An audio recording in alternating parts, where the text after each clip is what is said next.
Greetings and welcome back, everyone, to Into the Nexus, the Heroes of the Storm podcast. I am Garrett Weinzerl, and with me, as always, is Kyle Ferguson. Kyle, welcome back. This is our 67th episode. That's really not that remarkable. No, but let's draw attention to it for just a moment and say how awesome it is. 17 more than 50, so that's pretty good. Yeah, 17. That's good. That's good to know. I mean, it is remarkable that we've been doing this for 67 weeks. It's just not, no one ever does a big deal for the 67th episode. No one's ever like, yeah, it's time to celebrate. Yeah, I don't know. You're eating your M&Ms and you're picking, one color at a time, but then you get to that point where you have one of each color left, and you don't want to ruin it. Humans are insane. That's, sometimes, Kyle, you bring up an analogy that I wasn't expecting, nor that I followed really that coherently. And the top of the show is one of those exact times. Well, how about this then? It's hard to play video games right now, Garrett. Why is that? Because I have this fandom that I've had for years and years called Starcraft. Oh, okay. All right. Are we just going to get this out of our system at the top of the show? And there's just nothing like the Starcraft campaign in the world. And whenever they announce this, Garrett, all my other games just turn to salt. And I'm holding them, and they just turn to sand in my hand. It blows away. I go, oh, no, they were mirages. The fun was not real. I have to wait around 2 months. So what you're trying to say, in layman's terms, is that you're really stoked for Legacy of the Void after seeing the trailer. I am overwhelmingly stoked. Story trailers are cool, right? I mean, it's cool to see Arthas doing his thing. See Kerrigan having a dream about a particular place that's getting sieged. That's cool. Yeah. But when it's just like straight up units doing their thing, the original WoW trailer, with the Warlock and the Infernal and just all that. Even the dude just riding by on the Raptor that is a troll, but they didn't really show him. Like, all that stuff. It just, I eat it up. And this, a proxy pylon. Yeah. And the over-enthusiastic, that looks dumb as hell, when I'm playing. And, some proud zealot sees banelings coming and just runs off in the wrong direction. But damn it, Blizzard made it look awesome. And I can't wait to 20 years? Let's say that. Because 20 years we go back, Brood War cutscenes, pretty darn awful, right? If those were in-game graphics at the time, we'd all be losing our minds. So let's just hope in 20 years, that's what my game looks like.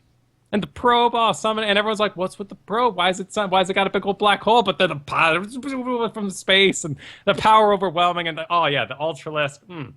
Oh, dear. Yeah, everything was really great. And I'm glad you brought up story cinematics versus cinematics that are just like, look at the game things doing the things that they usually do in the game. Because honestly, I was a bit surprised we didn't get really any story from the Legacy of the Void intro cinematic. But now that I think about it, we really didn't from any of the others either. We got Hell It's About Time, we got Zergs doing Zergy things, and now we got Protoss and Zerg doing Protossy and Zergy things. So it's actually pretty coherent with what they've done so far. Our past two characters have been a little hung up, right? Raynor, alcoholism, all the problems at home. Being a refugee, Kerrigan being pissed off for, 5 years? But Artanis, he's been an extremely busy man and went from completely naked to being decked out as hell in gold armor and becoming high executor or something? Yeah, he looks mighty fine. So my guess is there's no story there because there's going to be a lot of story, and the protests have been very busy. Really, the thing that impressed me the most, Kyle, was we've made leaps and bounds in ponytail animating technology.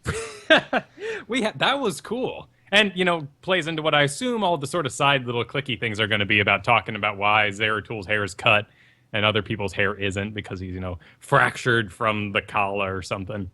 Yeah, he's part of the I forget what they're called. Dark Templar? The Dark Templar. They're they're their own little weird offshoot. Sect, cult, whatever have you, but... Yeah, they're the GoBots to your Transformers, except way cooler. Oh, and people were upset about the power overwhelming and then he self-destructed? Like, hang on a sec, this is the campaign, right? If I don't get to warp in cruisers, we're doing something wrong here. Because the whole thing is just about being as OP as hell. That's what makes Diablo so much fun. Oh, absolutely. No, I'm really, really looking forward to it, man. It's nuts. more Blizzard cinematics, please. For the love of God, we just had a big Diablo event in here in Heroes of the Storm. I'm blanking out all of a sudden for a second, and I want more Heroes cinematics, man. Like that the intro one that I got to see a lot this week since I had to wipe my hard drive, and I kept thinking it was a brand new install of Heroes because it was. I had a great week. It wasn't stressful at all, Kyle. I'm not trying to plan a wedding, deal with family drama, and also have my main hard drive fail on me. Nothing of the sort happened. But yeah, I love that cinematic. It's great. It's just a giant, massive fanfare for Blizzard fans, and I'm not sure if we'll ever see another Heroes cinematic. But I'm trying to think of a reason or an outlet as to why we would see another one. Yeah, I hope so, right? And it was always kind of weird that we didn't get Diablo 3 Diablo in Heroes after that cinematic. Plus, Nova doesn't really even have a nuke. It was pretty done in advance, right? To build the hype for a game that was going to come out 2 years later. Right. It certainly seems that way. Seriously, where is our Diablo 3 Diablo skin? I want it. I don't know. I want it. Also, maybe make Diablo not suck so much, guys. So we actually want to play hang on a sec here. Because I figured out something important this week.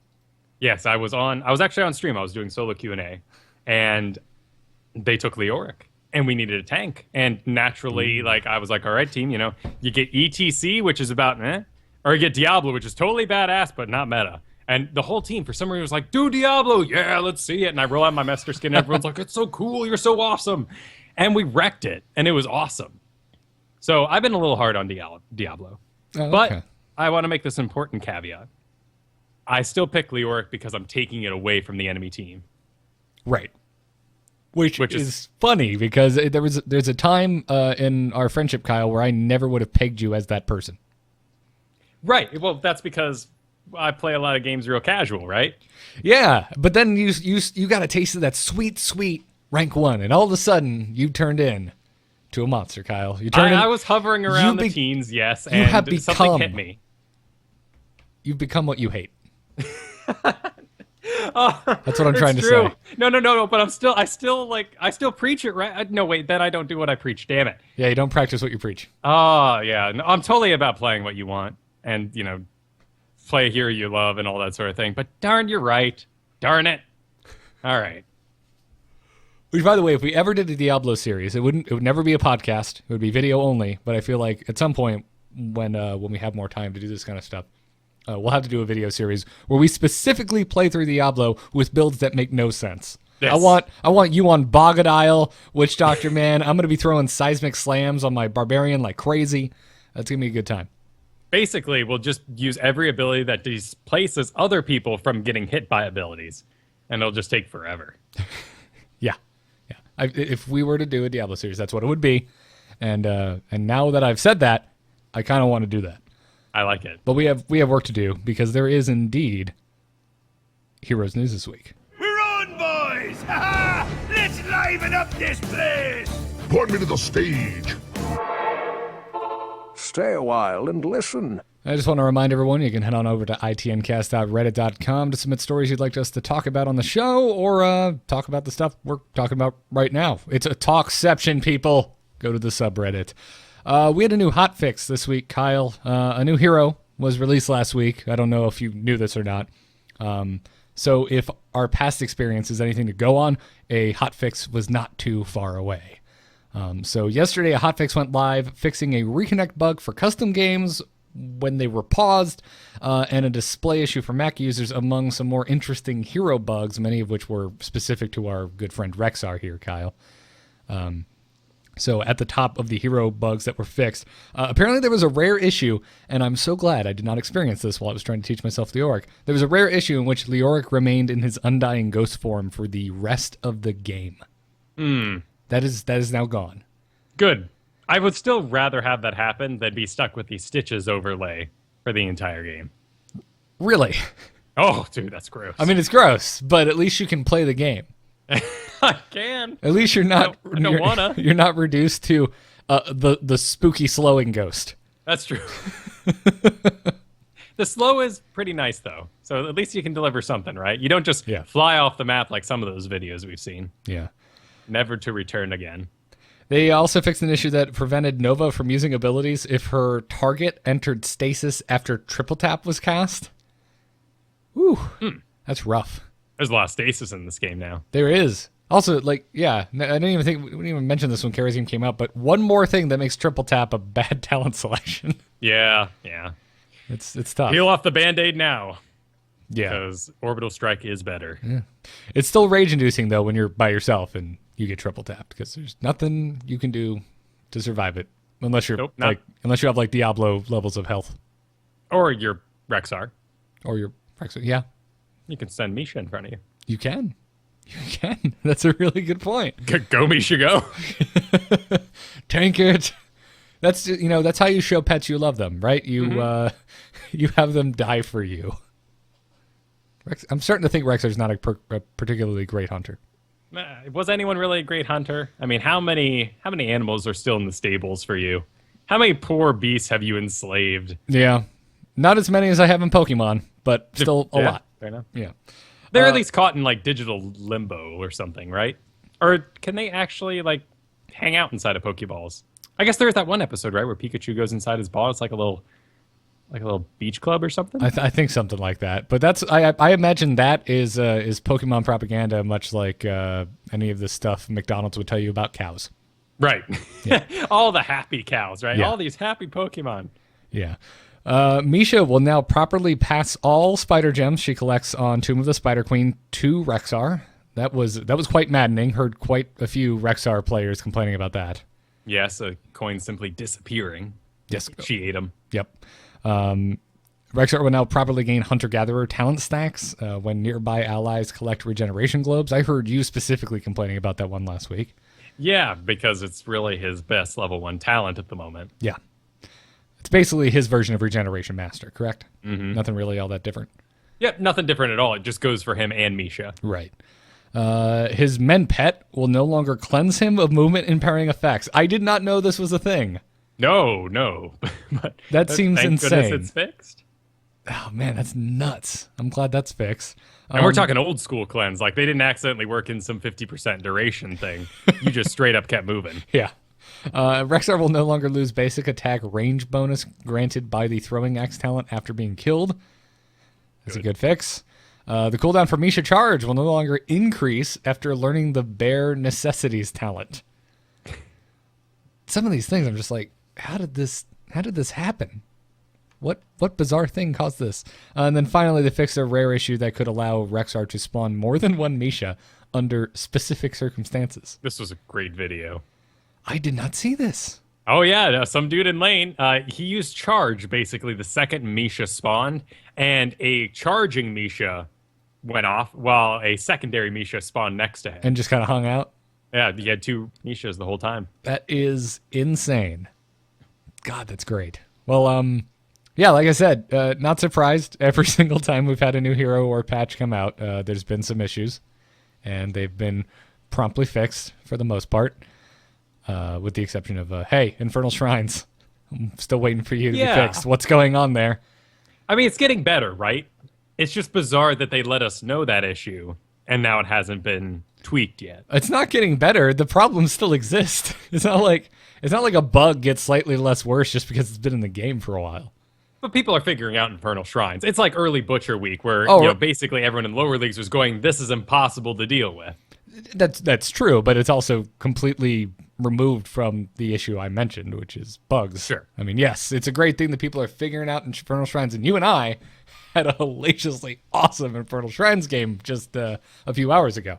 We did lose some shrines in that too, and something we've learned, over time is to actually get back if you're losing, because that Punisher's going to come out and beat all of your butts if you stick around. Yep. It's just run like crazy, but then also get really close when it's on the wall to try and get him jump over and not destroy your wall. But you remember Starcraft. You remember the Queen. She used to have a melee attack. Her little, upper arms used to go zoo, and then it would transition into a long-range attack. But there was something wrong there. Something about animations in Blizzard games, something about the way they program, made that so you couldn't just make it 1-to-1, and they had to completely scrap the melee attacks. Yeah. So that's what's happening here with the Punisher, is he does special attacks against heroes, boom, boom, boom, little fist punch, and then he's supposed to do big swing slow damage against buildings, and he's not. Yeah, so last week we talked about this. It's a known issue. There's multiple known issues. One of them is that the Punisher's doing way more damage to structures than he's supposed to, and that's because apparently when he kicks on his hero attack animation, he can start attacking a building with that same attack speed, which is doing way more damage to structures than he should be doing. The other issue is that the skeletons that spawn from the shrines, the thing you're supposed to kill to spawn a Punisher, currently don't scale. So, once we're past level 10, it's just like one hit gone. So, already AoE is insanely strong on Infernal Shrines, but when it takes one hit of anything to kill a skeleton, AoE just is banana town on Infernal Shrines. All right, you sold me. Yeah, that needs to be addressed. It does. It really does. Some of the more graphical stuff I can understand, but let's get them skeletons some new health. And you know what I liked about, if I can toot my own horn, you know what I liked about selling you just then? I did it calmly. I didn't do it in all caps on the official forums. I talked to you like you were a human being, Kyle. We had a dialogue. Yeah. And if you were a Team 1 developer, I would say, listen, I'm not angry. I'm just disappointed. I really like Infernal Shrines. I'm looking forward to being fixed. I'm also looking forward to seeing it in freaking tournaments because they're all avoiding it right now because it is bugged. Right. So it would be nice to see. Now, shifting gears a little bit, out of kind of nowhere, Team 1 posted the top 100 Hero League players this past week, mentioning that a leaderboard will be a feature once Grandmaster League makes it into the game. There's quite a bit of crossover, actually. If you look at this top 100 leaderboard and you go and look at HOTS logs, some people are like, hot slugs? What are you guys talking about? That's the website. There's a lot of crossover between HOTS logs top 100 and the top 100 that Blizzard showed. It's not 1-to-1. You're not going to see everyone. You're not going to see everyone, and you're not going to see everyone at the same ranks, and that's because Blizzard has a complete picture because they're pulling from their own internal numbers, and HOTS logs is only pulling from players that are running the HOTS logs uploader. Right, exactly. Yeah. So here we have like iDream sitting on the Blizzard page at number 2. On HOTS logs, he's number 19. But, there are other players here that are higher than they are on the Blizzard list. So, interesting little bit of information. Clearly, they really wanted to get this to us. I feel like when we get sort of random posts like this, for the first time anyway, it's someone's passion project on the team. And they're like, guys, we got to get this up today. And they go, oh, we have too much. Let's just wait for the Grandmaster's, project to be done. And they push it out early, which is great to, give these players praise for their great position. Sadly, it opened up a ton of MMR talk, which, it's all wizardry. It is, and we'll talk a little bit about that later in our Dustin Browder's tweets segment, which is now a segment. It's tucked into news, but we do the same damn thing every week. It's officially a segment, if for no other reason than because redundancy. Yeah, he's going at it. He's not stopping. No, and in fact, he made a pledge to answer even more questions this week. So yeah. If anything, we'll be adding more fanfare to it.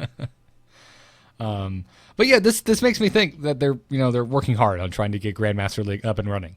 Doesn't personally excite me because I'm not Kyle Ferguson rocking the 1% or the rank 1 right now, not the 1%, the rank 1.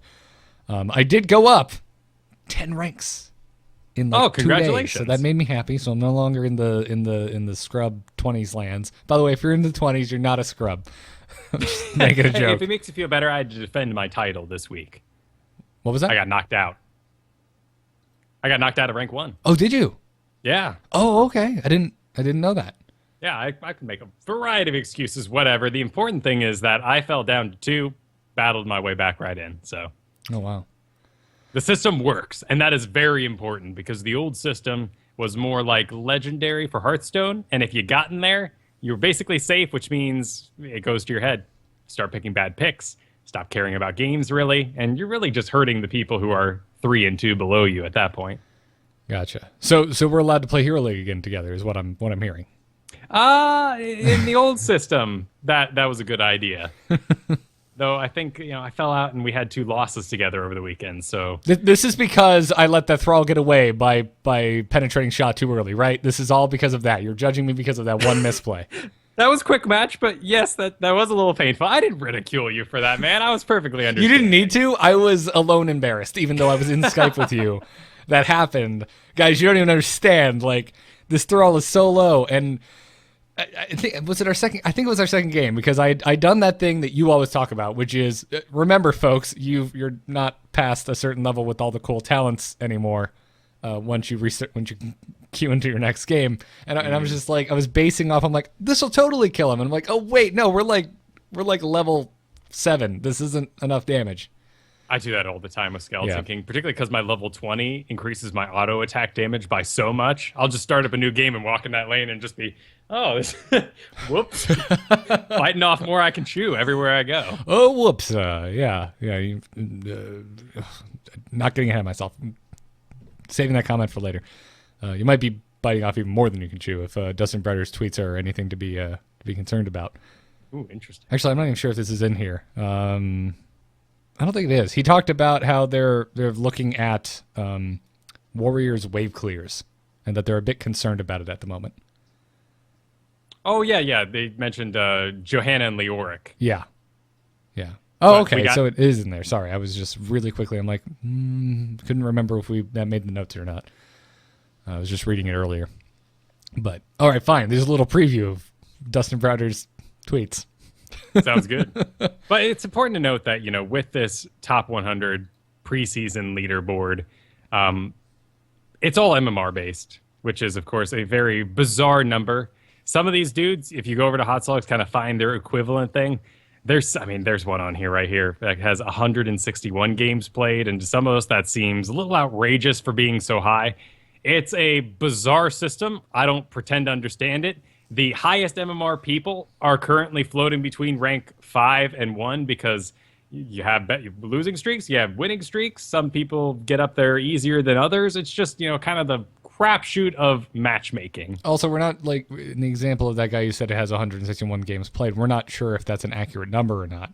If we're looking at Hot Slugs. Does he upload his games? Right. I mean, good chance that's the case because I feel like if you're that high up, you're probably running the uploader. So even if he's not running it, one of the other 9 people involved in that game probably are. But there's no guarantee. It's not a perfect system. It's just the best thing that we, as non-Blizzard employees, have to go by. Right. And it's important to note that for people curious out there, my MMR is pretty low for rank 1. Yeah. So, anyways, coming up this weekend, the HWC America Championship. We talked about it last week. It'll be going down in Las Vegas. 8 teams are going to be competing in a group stage best-of-3 tournament where the top 2 teams will be qualifying for the World Championship at BlizzCon 2015. Have you looked at this? I mean, the group is stacked. Well, of course. It's crazy. So if you've been following it even a little, you're probably more than aware that Tempo Storm and Cloud9 are, the teams to beat. They've both had insane runs, lots of accolades under their belt, even in non-Blizzard tournaments. We talked about the one that was at PAX a couple weeks ago, and both these teams did impeccably well. Tempo Storm getting second place and Cloud9 getting third. But even the lesser-known teams, they have quite the accomplishments as well. We've got Relics, who are from Singapore. They took first place in both the Singapore Finals and the Southeast Asia Championship. We have an Argentinian team, Furious Gaming, who consistently placed in the top 4 in the Copa America series as well. So if you're reading this or hearing this and you're like, why is the Singapore team in the American Championship? It's because that was included in the Americas region. I think there were only 4 regions total, and Singapore was lumped into the Americas region. Right. So same with Australia and New Zealand. Australia and New Zealand. We have a team from there coming as well. I'm excited, man. But also particularly interesting about the America's Championship is that there is a promotion going on. To promote the event, Blizzard is going to be putting the heroes that were used in the final winning game of the America's Championship on sale the week following. So that means on September 22nd, in addition to our normal weekly sale, 5 additional heroes will be available at a discounted price in the North American region. This is only for NA players. Sorry, everyone else. But yeah, that's a shame, isn't it? I have a feeling, I would hope, if they're doing this here, that they're going to be doing the same thing in the other regions for their specific qualifiers. Right. But I guess time will tell. I still think that's really cool. Yeah, it's an awesome idea, right? And, not exactly meta-breaking, because I'm sure we'll be seeing a lot of people buying Kael'thas again or something. But, whatever. Like, tie-ins are sweet. And people, after they watch esports, I mean, honestly, the hardest thing about watching esports for me is not making the time or sitting through the whole, well, it's actually sitting through the whole thing. Because halfway through, I just want to go play the game. I'm like, oh, that was sick. That was a sick kill. The team league, they got 10. I want to play now. I'm going to fire up the game. Yeah. I'm curious, and this is probably diving too deep down a rabbit hole regarding a store, but what happens if some of the heroes that were already going to be on sale are also the heroes that won? Oh, that's true. It says in addition to, so I assume they just go, well, it's already on sale. Yeah. I don't think we'd get double discounts. They could also dodge it by just doing a sale on skins and mounts and not doing any heroes. Yeah, fair enough. Oh. That'd be kind of neat. Yeah. Hey, there's an Uther skin I'd really like to go on sale. Just saying. Who am I kidding? I think I'm going to buy that tonight. Yeah, what are you doing not getting it's $15 for that and the horse, man. I mean, they're beautiful, but it's $15. That's a month of WoW. I bet you can name 3 heroes purchases that you've regretted, and this isn't going to be one of them. No? I don't think there's any heroes purchases. Maybe I've Hearthstone regretted. packs then. Yes, all of the Grand Tournament has been a giant regret for me. Not because the cards are bad, because my luck is terrible. 69 packs, Kyle. 2 legendaries. Jeez. 2 legendaries. Thanks. Anyways, that's fun. Also, the following week, beginning on September 29th, the skins that those particular heroes used will be discounted as well. Which makes me wonder, is Blizzard before the final game going, all right, guys, you have to use alternate skins that aren't master skins? They've done that for a couple tournaments, but I guess they're ready to roll, right? What do you mean? Well, in previous tournaments, and often just because they're doing local events, they just kind of have everyone on unlocked, basically, PC Bang Cafe accounts. So they could just have access to everything, but they can't select special skins because the game was still being introduced to people. Oh, gotcha. I didn't, that wasn't even crossing my mind. I assumed that they probably own a couple skins because they're pros, and I'm sure they've spent quite a few dollars in this game because I'm sure they've made some money from this game. So why not? Most of them are riding pigs, yes. Yes. Or doubloons. Exactly. So I don't know. It's just interesting. I'm curious how that goes because I think that would be strange if I was there, Kyle. Imagine we're on a team, we're amazing. Let me paint this picture for you. It's easier for you to imagine than me. Imagine we're on this team.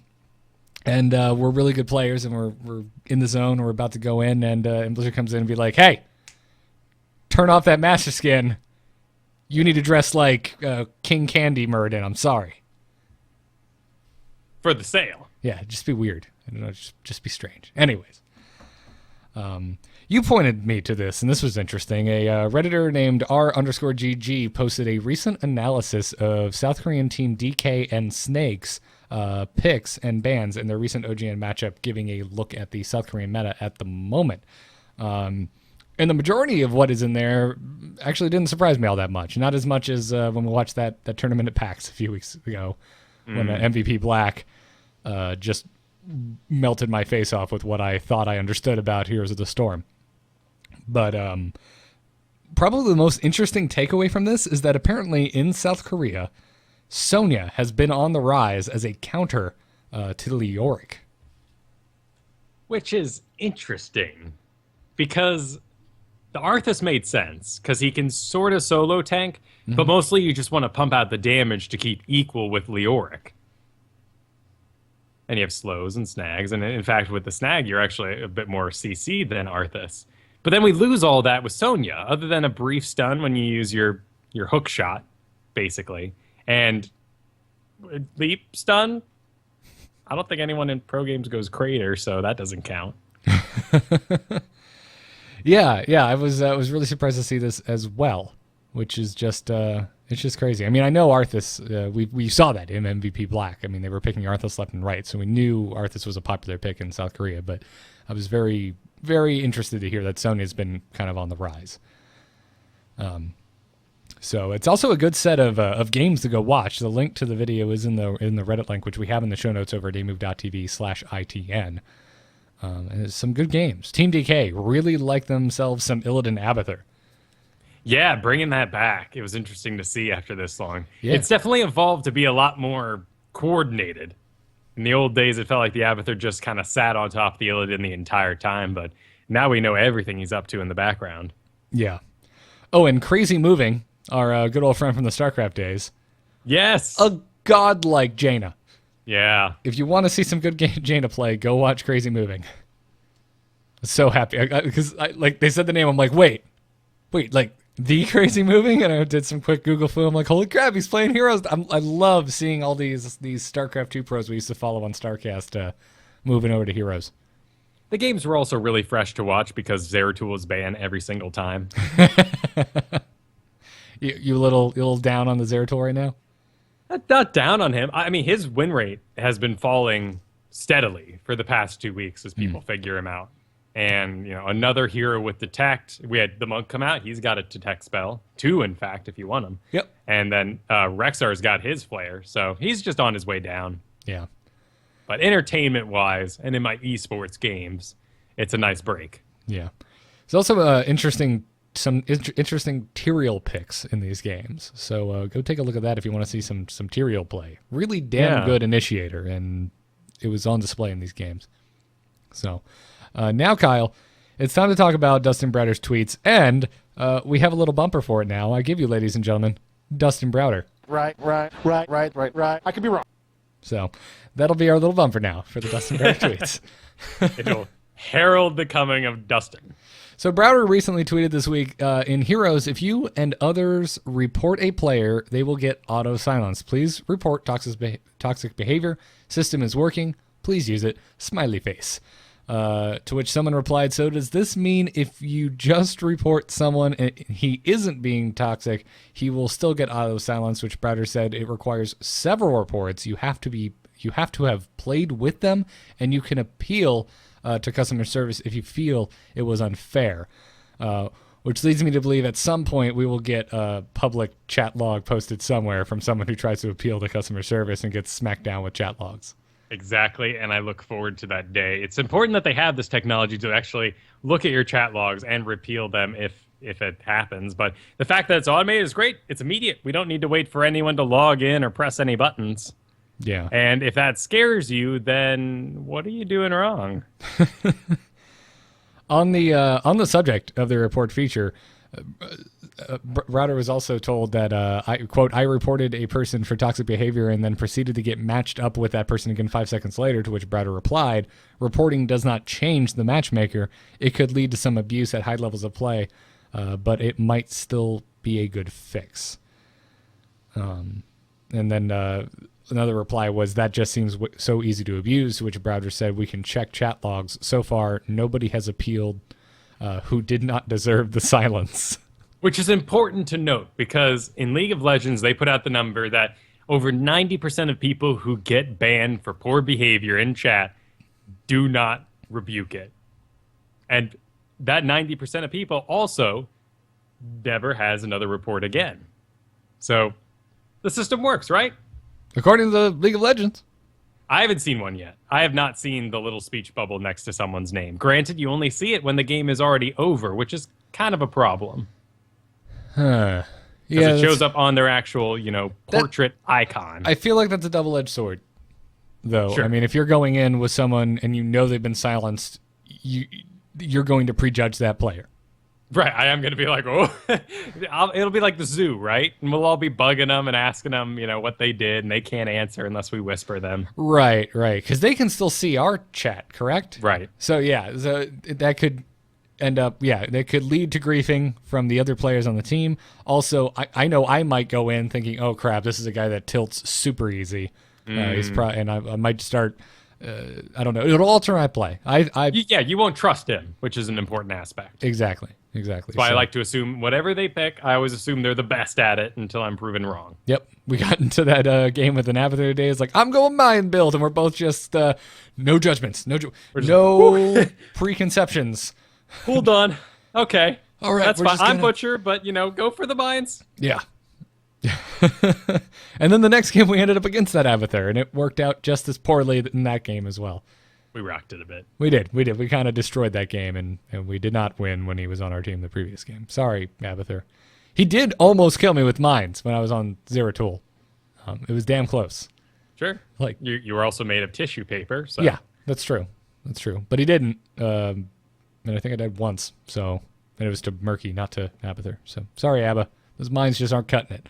Anyway, back to Dustin Browder here. When asked, Warrior wave clear, we talked about that. I'll pass that one. That's about how Dustin Browder's taken.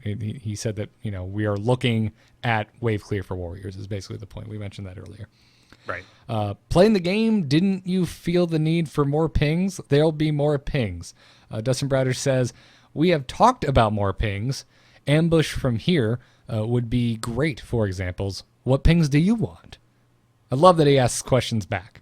Right. Also, oh my God, now I want an ambush ping. That's a pretty useful one, isn't it? Yeah, for some reason, I feel like, Kyle, at times, it feels like our job is to just think of stuff that's not in the game that we would love to see, and we have no idea how hard or how easy it is to implement. Right, that's the job of fans. Exactly. For some reason, it's never crossed my mind to add more pings. I've been operating just like, this is what we have, this is what it is. But yeah, why not? Why not more pings? Smart pings would be nice. One really descriptive ones like ambush from here is a great idea because that's something I do not want to type out, and the actual location of the ping has meaning with the statement rather than let me stop playing for half a second, type this out, and then ping. Yeah. I would also love smarter pings like missing, and then it kind of auto fills in what's missing. Yeah. Browder also shed some light on how many people are working on Heroes of the Storm. He said that the actual number is hard to calculate, but they have 120 plus core developers and hundreds of others in QA, customer service, cinematics, public relations, esports, etc. Having applied for quite a few jobs at Blizzard recently, I can tell you there's a lot of damn departments. Yeah, it is a corporation. You know, it's easy to imagine video game developers spend the day hanging out. They've got like a pinball machine in there, a free soda machine. Not even that, just a soda fountain, right? Darts on the walls. It's a cool place. No. You go in there, it's a business. Yeah. Dustin Browder, someone said, they are so terrified of having any likeness to Dota 2. It's embarrassing at this point. This is someone complaining about not showing the MMR. Dustin Browder said, we can show MMR if that will help. Waiting a few months for dust to settle on the current system to evaluate. So that's interesting. This isn't the first time Browder has mentioned that just showing the MMR isn't completely out of the question. Right. And I feel like maybe it was just 2 or 3 weeks ago we had the discussion here. Is like, I posed the question to you, Kyle, which would you prefer, to just see your MMR or to stay with the ranked system? And I honestly can't decide. Day to day it changes. Yeah. Because everyone wants the carrot on the stick. And no one wants the true number, but you lose, and it'd be nice to see -5 points than minus a whole rank.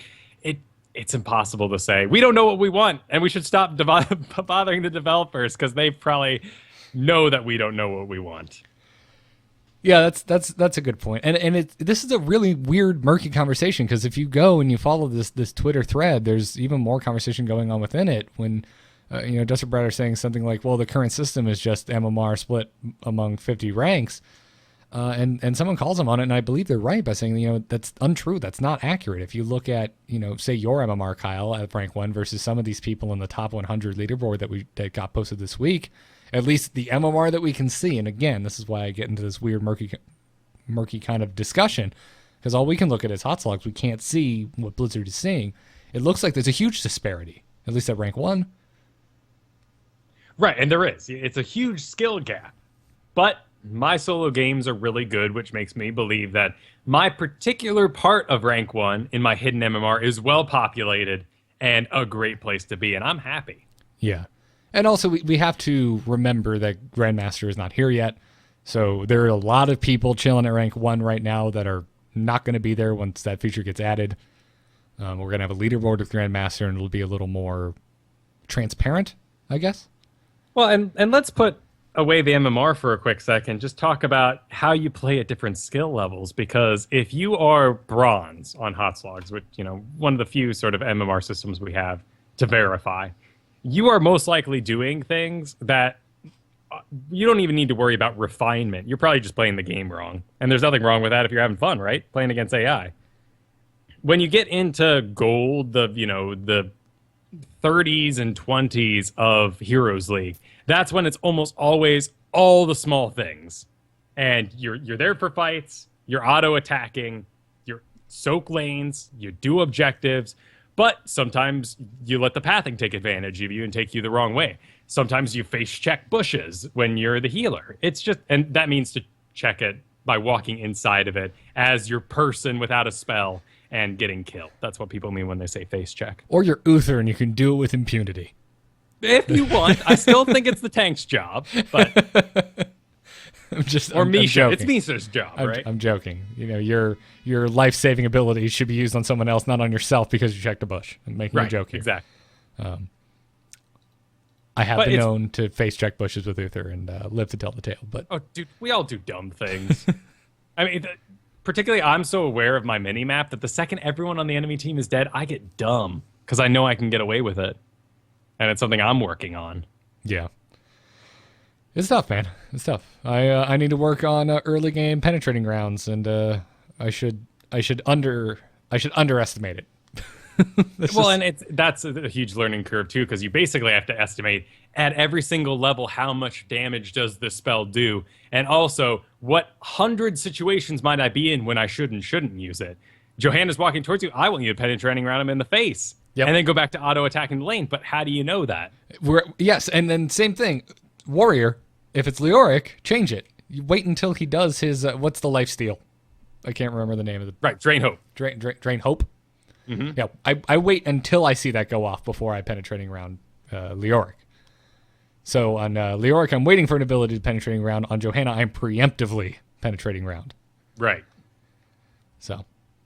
finally, when asked about if we were going to get a Heroes of the Storm map editor, Dustin Browder said that they definitely want to do it in the future. Unfortunately, there is no ETA, which is sad. Because this is a game I think that would just shine with a map editor.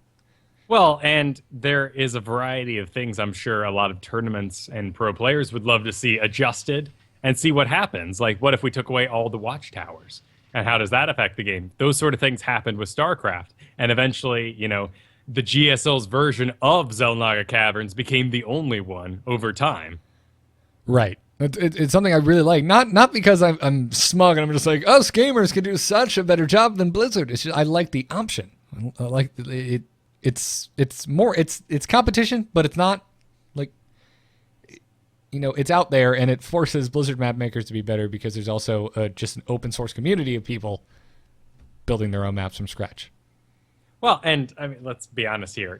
Hotslog says there's been 30 million games uploaded to it. Fans have a lot of time that developers don't. Yeah. And by giving them those tools, they often advance the game quicker than the developers could. Firstly, all I want like epic boss battles. Just like pick a team of 5. There's no one on the other team, but you just get wailed on. You have to defend the base.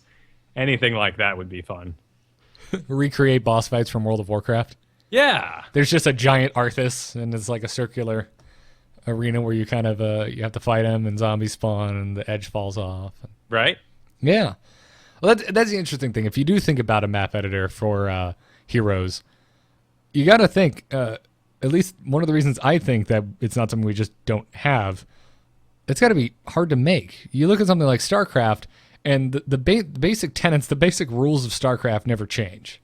Mm-hmm. The maps can be all kinds of different layouts and setups with as many different expansions of main bases as you want.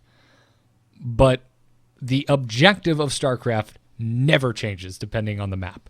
The objective of Heroes is always different based on the map, at least the map mechanic. Yes, the objective is always to destroy a core. But how would you kind of build a map editor where you let people create their own mechanics from scratch? How would a system like that even work, and how would you build a tool set that is user-friendly enough to do it? Well, the StarCraft tool is amazing.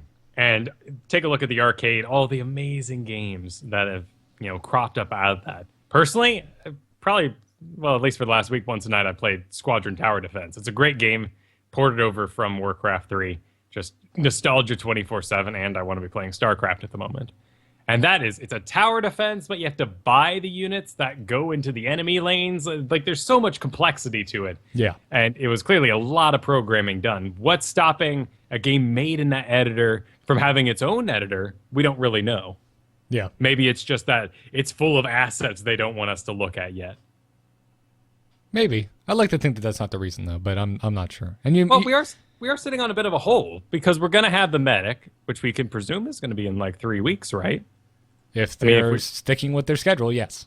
Yeah, and that put us on the 8th of October. So then what happens the 22nd? We have BlizzCon. They're probably going to they probably just put out the medic on the 8th, do nothing, save up their slides and all their info for BlizzCon, and then we'll get Artanis on the 20th, is it? As soon as we get home from BlizzCon, well, as soon as you get home, I'll be in Maui. But as soon as we get home from BlizzCon, Legacy of the Void is out. Right, which means we have Artanis then. In theory. Don't forget, though, Kyle, we got a free Vala from Diablo long before anyone could even play Heroes of the Storm. That's true. That is very true. So that just because you get Artanis for free, that does not mean that he is guaranteed to release the day that Legacy of the Void comes out. Yeah, and we love to make assumptions. I remember at BlizzCon 2013, was it? We got Starcraft portraits that weren't available in game yet, and we're all thinking, but they're portraits. Did someone forget to upload them? It was everything, though, wasn't it? Oh, no, it was just the Starcraft portraits. Everything else was in game. Yeah. We had our WoW pet, and we had our Diablo banner. We just didn't have our Starcraft portrait. It's a good point. It's the lamest thing we get every year. Where the hell is it? I'm sorry, but man, StarCraft, just like the in-game swag for StarCraft sucks. Like it just pales in comparison to every other game. It's Yeah, like you get a tiny little illustration that you can barely make out. What do I get in Warcraft? You get a Murloc that looks like the main villain from the next expansion, and it's totally dope. Well, shit. Well, can't I get a cool-looking Zergling or something? Like, Nope. Come on, guy. No? Okay, fine. Wings in Diablo. I'll go sit in my corner. We don't get wings from BlizzCon. We get it from... That's true. Those are the collector's editions. Yeah. Those are Anyways, usually- I digress. Those are on time and special. Yeah, I digress. This brings us to the end of our news, which means it's time to thank our patrons over at patreon.com/ITN. They are helping this show happen. If you want to support Into the Nexus and you like what we're doing, head on over there. Head on over to the Patreon. Give 25 cents, give $1, whatever you want to give. If you can't, don't worry about it. It's totally fine. Show's going to keep being free, but we really thank our patrons for the support. And this week we wanted to thank Nick, Jeremy G, Ryan LR, David O, and Brian, no last initial given. So thank you, just Brian. We don't know which Brian you are. I'm trying to think of a famous Brian. I'm going to assume you're Brian Fuller, and I'm very sad that your show Hannibal is no longer on the air. So that's where I'm running with that. So thanks again for your support, everyone. Now let's talk a little Rexxar. Choose a talent. Choose a talent. Talent? Ah, that seems generous. Don't reveal our plans to our foes. I mean it. Not a word. Oh, fine. Johanna is so pushy. Yeah. She puts up with a lot, though. It's a good point. It'd make me mad if I did 0 attack damage all day, having to babysit a bunch of picks. Hey, I didn't agree with. Again, once she gets her spinning hammer, she's okay. That's true. She also gets to run into a group of 7 angry little enemies and just instantly murder them all. Yeah, night take spawn's good. So it's not so bad. Anyway, we're going to talk about Rexxar this week, and Kyle, I'm going to play the role of Question Man.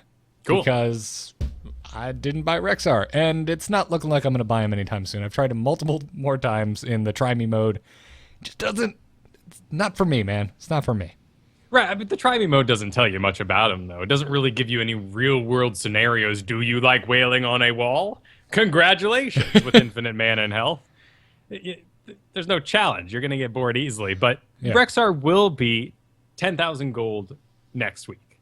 He's 15,000 gold currently. You can buy him with cash, whatever. But he's going to go down in price next week. So let's see if we can sell some people on him. Right now, though, he is at 46.5% win rate, which is very low for a newly released hero in our current generation of Heroes of the Storm.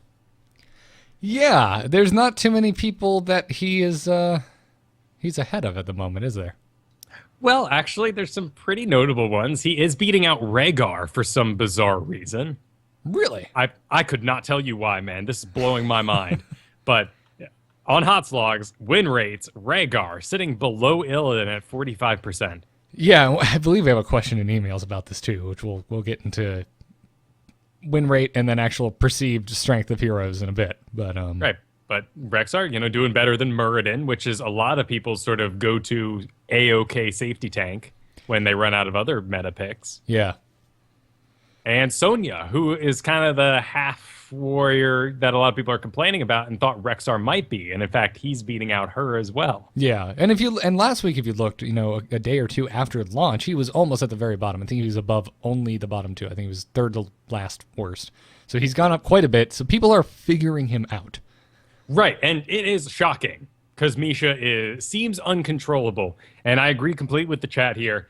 Tweaks are necessary. We all want to see the AI improved. I don't want to see it, as I mentioned last show, become so simple they have to lower his damage and some of his core aspects to make that happen. But he does need a bit of frienderizing. But here's a simple trick and this will go for basically everything, for controlling Rexxar. Right clicks, just your normal with your mouse right clicks, move Misha and Rexxar together.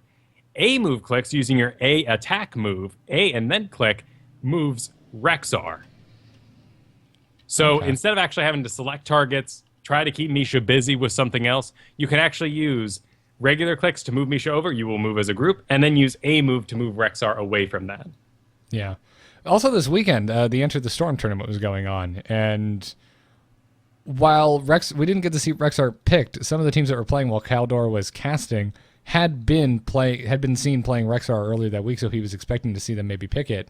And you were completely on point last week, Kyle, when you said that Rexxar is incredibly strong at taking mercenary camps, because that's exactly what Kaldor referenced, is that right now he was seeing a lot of pro teams that play with Rexxar using him as basically a jungle hero.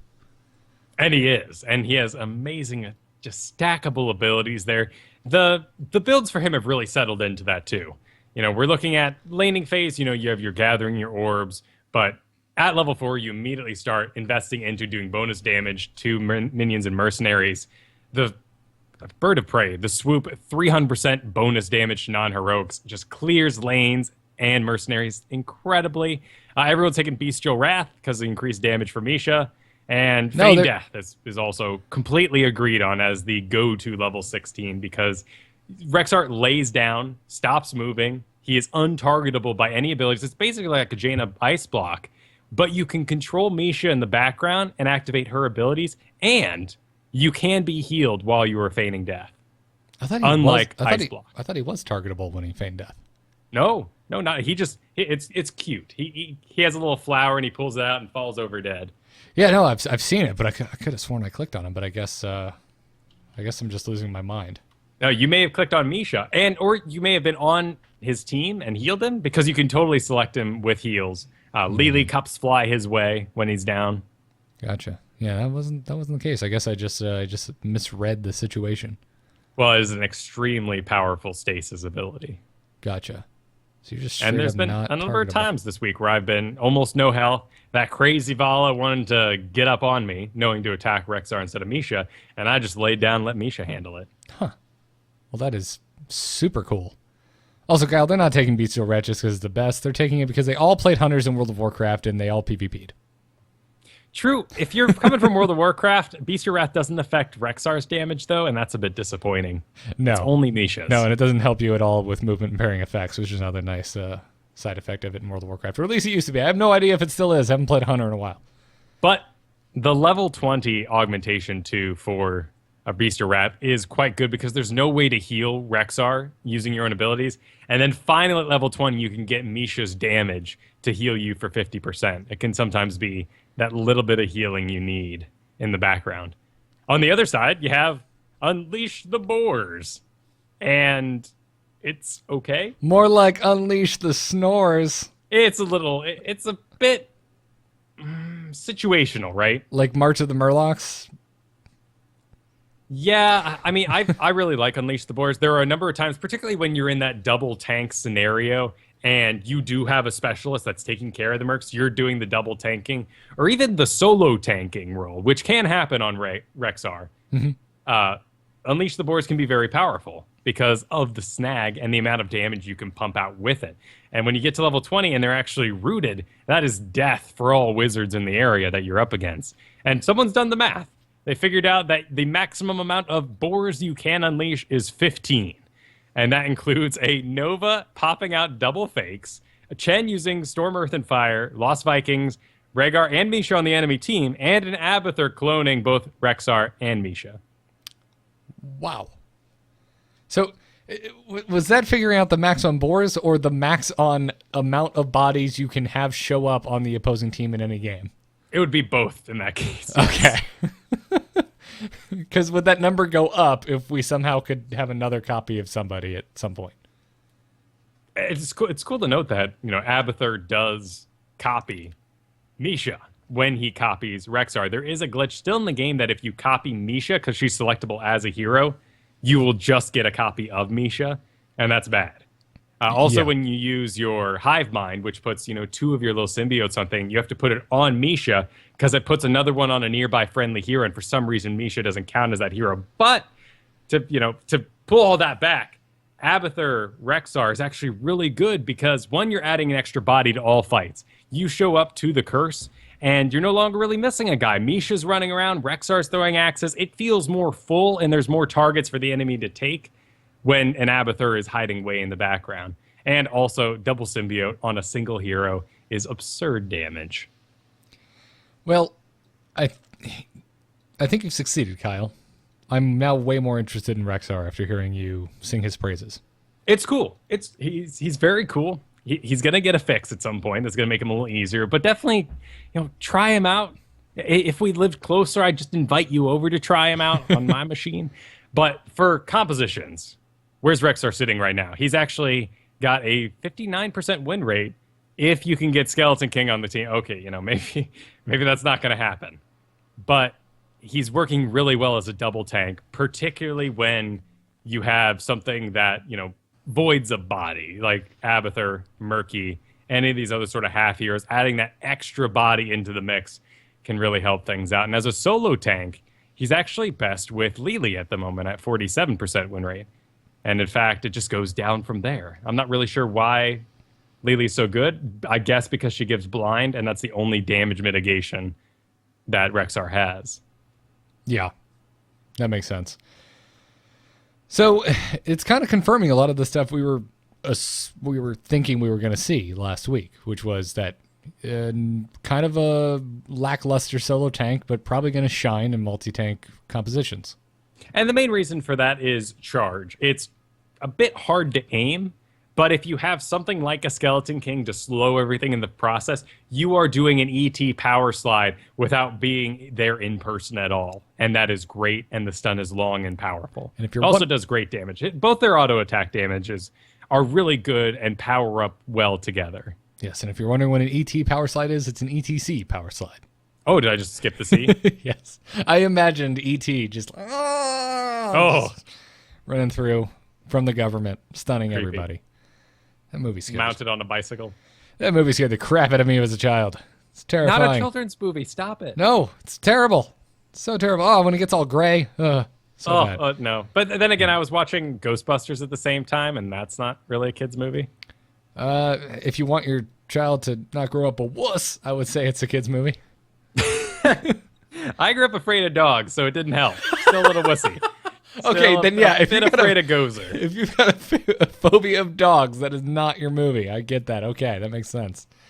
I think all children should be forced to watch Ghostbusters. The ending of Raiders of the Lost Ark. When they're 7, force them to watch Alien. It's fine. Yeah. It's all fine. These are all things that happened to me as a child. I turned out fine, right? Right. I don't have any bizarre idiosyncrasies.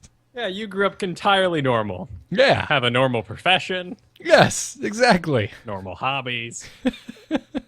Delightful. Well, let's take a couple emails and bring this show to a close. Darkness stopped calling. Does anyone else hear that buzzing? Hold on. Darkness just texted me. You can email us at itncast@gmail.com. Our first email today comes to us from Mirage, who writes, "Hey guys, why is it that the pro consensus is that Rexxar is good and Lili is terrible, yet this does not bear out in the Hotslogs data? Keep up the good work." And this is a really good point, and this is what I was alluding to earlier. So, for reference, according to Hotslogs, in the last week, Lili is the top support hero with a 53.8% win ratio overall in Hero League. Underneath Lili would be Karazim at the moment with 51.7%, but he has a significantly less amount of games played than other supports. So He's also weird. Yeah, like you bring up Chen, where his stats are always bizarre. Like he's always pretty good, but he doesn't have a lot of games played, and you chalked it up to he's a niche hero. People who really like Chen, really like him, are really good with him. And that's how it kind of seems with Karazim at the moment. Yeah. Again, this is just what we can infer. And nothing really to go off of there. Underneath Karazim, it's Uther at almost a dead 50% win rate, and under him, Brightwing under 50%, sitting at 48% win rate. And I think this is a really good question because it's something I'm seeing and I'm concerned about. Because Kyle, I mean, imagine, Kyle, we're sitting there. We've got our whole team. We've got a warrior. We've got 3 damage dealers. However you want to split that up. Maybe one's a specialist. It doesn't matter. Last pick, you have to have a support. Who do you want as your support? And my tier is up at the top, Uther. Under that, Rexxar. Under that, Brightwing. Maybe Karazim. I haven't seen enough amazing Karazims where I'm just like, I see one, I'm just like, yeah, we've got Karazim on our team. I still have that like fresh new support kind of concern. Like, oh, I don't know if they know what they're doing. It's getting much better and I should probably just calm down. But it's my personal reaction. No, but for the most part, most Karazims these days are rocking it pretty hard. It's still a lot of people missing their Divine Palms because it is a really hard spell to hit. And even if you do hit it, sometimes the enemy team's on top of it. Yeah. But when we get into why Lili has such a high win rate, I think you can really attribute it to her damage. And in fact, over a lot of my games, I'll mention, oh, look at Lili's damage. She's near the top for the entire early and mid game, and later that falls off. But the early and mid game is where the majority of lower level games are going to be played, and the most people playing have the most experience because that's where all games end up going, is through the early and mid game. They don't always go to the late game, which is going to be the most important, highest tense version of the game that the pros end up playing. And they need extremely powerful saves and not general all over the place heals. Right. Now, I feel like Lili and Malfurion both kind of fall into the same category. Now, you're not really seeing that in the statistics over at Hotslogs, but I feel like Lili and Malfurion are really popular supports at the moment for the average Heroes player. And to me, and again, this is just what I am inferring from filling the everyman role. I think that they're the easiest healers to play. Lili, the heal auto targets the person that needs to heal the most. You don't need to worry about it. Heal's going out. You're blinding people. The blind is amazing. Yeah, the blind is also will not activate unless there are targets in the area to blind. Yeah. So you never waste mana. Lili is my go-to for a new player. If someone is new to Heroes of the Storm and they say, listen, I really don't know what I want to play. I'm coming to this pretty much as a blank slate. What should I pick to learn the game? I always say Lili because you're going to help the team. You're going to be forced to move around with them and you're going to learn the game. Well, and Kristen and I have been enjoying ourselves a very bullyish Skeleton King and Lili combo recently. And that coming at you in a lane is awesome for us. Oh my goodness, there's very little that can deal with us. It's really it is really hard to deal with. And I think Malfurion is the same thing. He's really straightforward. He's just got a nice big heal over time, and both Lili and Malfurion have they're very similar ultimates, Cups and Tranquility. It's just a giant not die zone. Like come to me if you don't want to die. And not 100%, but sure.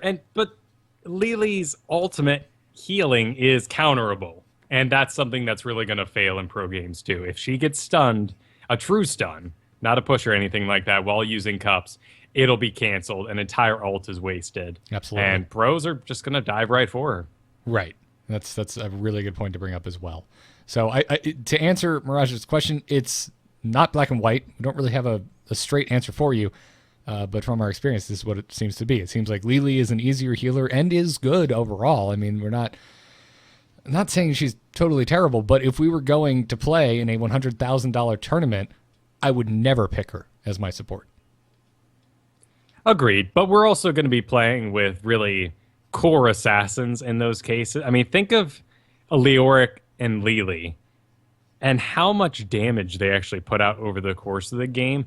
And that's something that the whole team never has to make up for. And we don't need that pro Vala player on our team because the whole darn team is doing great damage. And that's kind of what makes them so powerful in these lower leagues. Yeah. Any closing thoughts? No, No? That's really it. Alrighty. Well, we've got another email from Chad. And Chad is this a 4-parter? We can pick a couple. Okay, well, number 1. Aside from announced or rumored characters, what hero would either of you like to see most in Heroes of the Storm that hasn't really been discussed? Oh, well, let's go ahead and throw out the 2 or 3, I guess, we know are coming because we've seen models of them. Zul'jin, who might also just be a troll with axes. Vol'jin, you mean?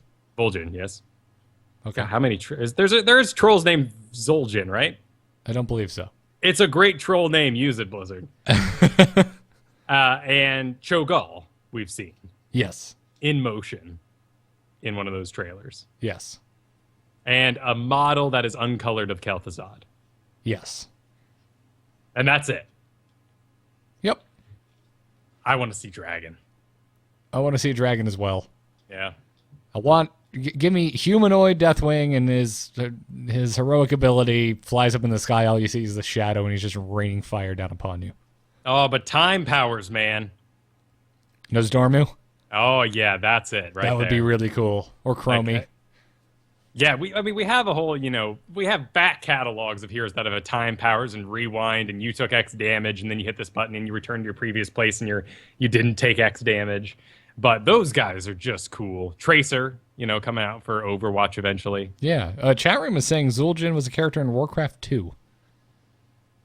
Okay. At least, I'm not insane then. At least Muffin Pickle is saying that. I'm going to Google this just to make sure. Zul'jin is a server, which means it had to be a character. Oh, yeah, he's the one-armed guy. So you did fight him in World of Warcraft. Yes, okay. Okay. All right, gotcha. So he could be a hero. I mean, you meant Vol'jin, but Zul'jin could also be a hero. Well, and the one we've seen is just a troll axe raider. He doesn't have all the totems and stuff on him. I'm not really sure what they would do with him anyway, since we have Orc Totem Man and Elemental Shaman Man. Orc Totem Man is one of the lamest sounding superheroes I've ever heard. He's an orc with the power of totems. I'm trying to think of a really good one. I mean, Garrosh has to be coming. Or Grommash. One of the Hell Screams has to be coming. And I feel like you could just have a skin for the other version. If we get Grom, you can have a Garrosh skin. If we get Garrosh, you can have a Grom skin. Well, we need, Taste of My Blade, some sort of spinny death. I guess we have Sonya. We have Sonya, who's kind of feeling like that. I was thinking the exact same thing, like a Blade Master type orc, which we kind of already have. But I don't know. And I don't really know if they're even prepared for this kind of hero, but it's something I've always loved. I love Cenarius. The Malfurion. Malfurion was fun through the Warcraft 3 campaign, but more I'm talking about multiplayer when you played as the off versions of him, and you got to do the tree dance and destroy trees and anything that affects the map, not in a negative way, like Force Wall and all these sort of other spells do, where it restricts areas. Something that makes bridges or destroys trees is something I'm always really into. Yeah, that's interesting. Build your own map. It seems like the way the game is built, though, that there's no way to destroy walls. No, because some maps have trees and garden tech, and some have random Diablo stuff. Yeah. And unless we built like rainbow bridges over them and completely changed how the map looked, which there's some precedent to, like the Creep, Frostwolf for Thrall changes how the ground looks in a very real way. Yeah. I'd still like to see Van Cleef. Either Daddy Van Cleef or Daughter Van Cleef. Either of them would be super cool. Sure, we are due for a ability-based stealth hero, not one that constantly has it, but instead has a windwalk-like thing. A what? Windwalk. Windwalk. It's what the Blade Masters had in Warcraft 3. Oh, okay. It looked like a fan. And Gotcha. you just press and you'd move faster, go invisible, and your first attack did bonus damage. Yeah. I'm with Azax in the chat, or not Conium in the chat room. I would love to see some type of Warcraft priest. Make one up, because Anduin is super lame. I want some cool-ass human priest with, like, tier 5 set with the angel wings, and give me that. No, I agree. And that's something I think we all want to be done over time is, take our monk and make him, into Kharazim. Take our crusader and make him into Johanna. Like, let's make up a character for us, Blizzard. But we want quintessential Death Knight, quintessential elemental shaman. Yeah, well, I mean, you have Thrall, but... Right, it's a little spread around for sure. And not like ability, not like there's more than one fire wizard in most MOBAs. Yeah. Yeah, but yeah, give me a Warcraft priest. I would love it if it was Disciplined Priest, man. Give me like a shield-giving healer that's actually good. I'd love that. I'd love like, Tassadar, but actually a support. You're going to love the medic, though. You've seen that video, right? Of her shooting out that heal? Mm-hmm. Looks cool. I can't wait, man. The medic, buying on day one. Just buying on day one. Can't wait. But, number 2, Chad asks, when can we expect one of you to speak in Decker Kane's voice for the entire episode? Well, that would be very hard to keep up, especially when we were talking about... Let me find a headline to read. I'm going to read the thing about the top 100 preseason leaderboard right now as Deckard Kane. That's pretty darn good, dude. Team 1 posted the top 100 Heroes League players this past week, mentioning that a leaderboard will be a feature once Grandmaster League makes it into the game. Hang on. Read the notes as though you didn't remember you put it there and just found out the next topic. Oh! Look at this! There is quite a bit of crossover with the hot slogs. Yeah, I can't do it. My Decker Kane is also my Kami from Dragon Ball Z. Oh, it's basically a really bad Sean Connery, but you've gone high voice and squeaky. Yeah. You're right. If you just take it and drop it down lower, you're the man now, dog. And you do the speed voice. Oh, Jesus, that's amazing. I never noticed that. You're right. It's old man Sean Connery. There's a great documentary on Netflix called I Know That Voice. Oh, yes, I've seen it. It's so good. And 90% of them will admit that I just did really bad impressions, and people watch The Simpsons enough that they think that's not a bad impression anymore. Oh, yeah. Billy, was it Billy West? All the Simpsons guys said that. Yeah. But Billy West, who's Fry, he goes into all of it. Like, a lot of the stuff is like Yiddishisms for him. Mm-hmm. Like, it's amazing. Find any interview with Billy West you can. Kyle and I are big voice actor nerds, if you haven't realized. Find any interview you can with Billy West and watch it. Man, it's so interesting. I love it. And how he came up with the voice of Fry just because he I want to say he told the story about how he was like recently replaced on another show because some guy could do the same voice. So for Fry, it's just his own voice, just slightly younger sounding, because he said, well, when I was young, everything was just, well, why? Do I have to? And he's just like, see, no one can do my own voice, so this will keep me employed.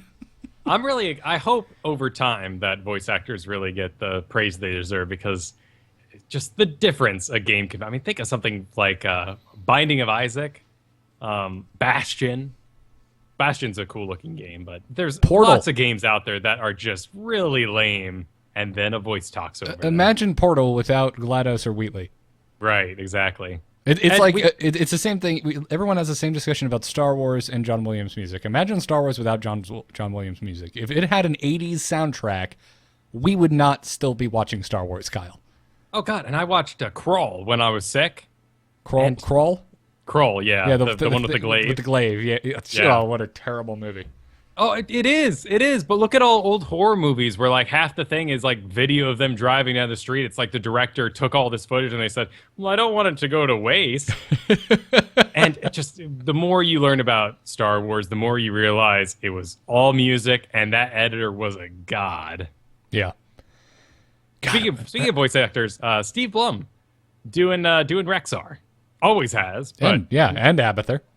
he's going to be talking to himself a lot in Blizzard games. Which, if you want to dig back deep into the back catalog of Kyle and I podcasting together, do a Google search for Starcast with Robert Clotworthy. We did an interview a long time ago for the release of Heart of the Swarm, I believe, with Robert Clotworthy, who is the voice of Raynor. And that was just one of the highlights of us doing podcasts together, Kyle. It's such a fun episode. That guy is amazing. We should just find a reason to get him back on. And I guess we could have him on here. Raynor's in Heroes of the Storm. Yeah, that's true. Oh, he was such a delight to talk to. But anyways, I think we'll save some of Chad's questions maybe for next week. That sounds I think good. We'll end it there. But to answer his question, I'm not going to talk as Deckard Cain for a whole episode. That would kill me. No. I'm afraid that will not be a patron goal. Yeah. But, we do need to give fans something that keeps them wishing, so maybe someday. In the meantime, I guess I can thank some iTunes people as Deckard Cain. Okay, go for it. So if you like Into the Nexus, make sure you go over to iTunes and drop us a 5-star review. We'd like to thank this week Schwiz, who said Into the Nexus is the master skin of podcasts. Pinnepop, thank you. Mighty Diomedes, Helenix, who said, much love, very well, please subscribe. And Idmaro, thank you for your support of Into the Nexus. Now go and kill that treasure goblin. Which you can't do anymore because it's over. That hurts. Doing it well. Also, thanks again to our patrons over at patreon.com/ITN. Go support the show if you want to. Into the Nexus is produced by amove.tv and our Patreon producer, Declan H. You can see more about this and all of our other shows over at amove.tv. Our email is itncast@gmail.com. Catch us live every Thursday night right here at 8 p.m. Eastern Time on twitch.tv/amovetv. Follow the channel if you aren't already. Also, check us out on alphageekradio.com. Follow us on Twitter at ITNcast, on Facebook /amovetv, and at itnpodcast.reddit.com.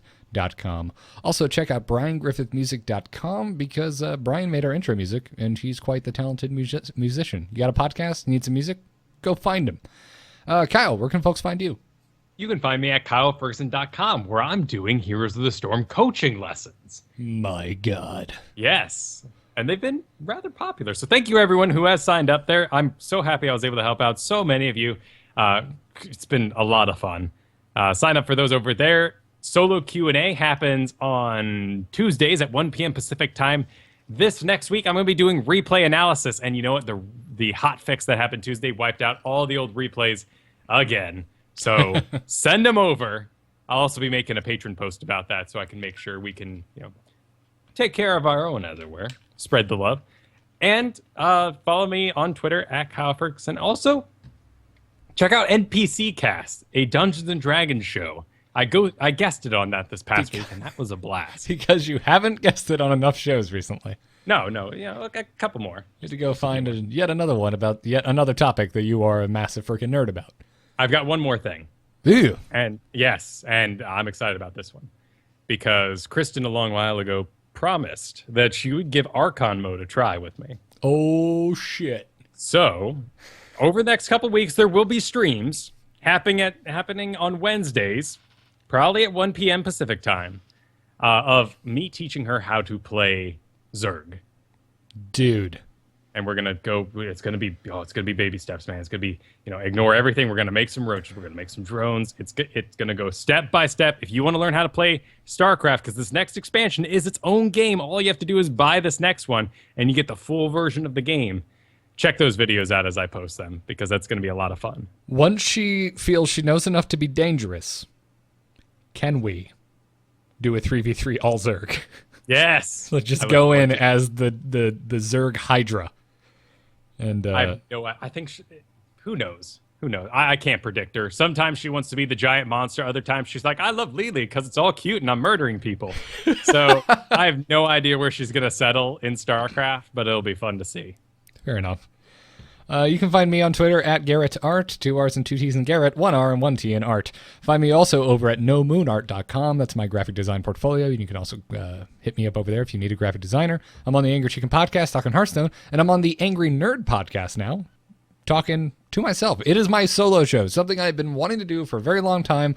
I am terrified of it, so I'm conquering my fears. Go listen to me ramble on about things that are not Hearthstone or Heroes of the Storm. And enjoy. I'm hopefully going to knock out my second episode tomorrow. Sweet. So. That was fun. I had fun listening to you. Oh, did you listen to it? Yeah, mainly because I still can't figure out if I want Metal Gear or not. Oh. I think you would love it. Yeah? I think. I mean, I don't know. Have you ever played one? No. Okay. No. Are you opposed to stealth games? No, they're fun. Then I think you'll love it because it's just so wacky. Yeah, it seems like all this weird seriousness, and then all of a sudden it's like, oh wait, yeah, I'm in an anime. I just forgot for a second. And lots of people preaching the Taken King to me.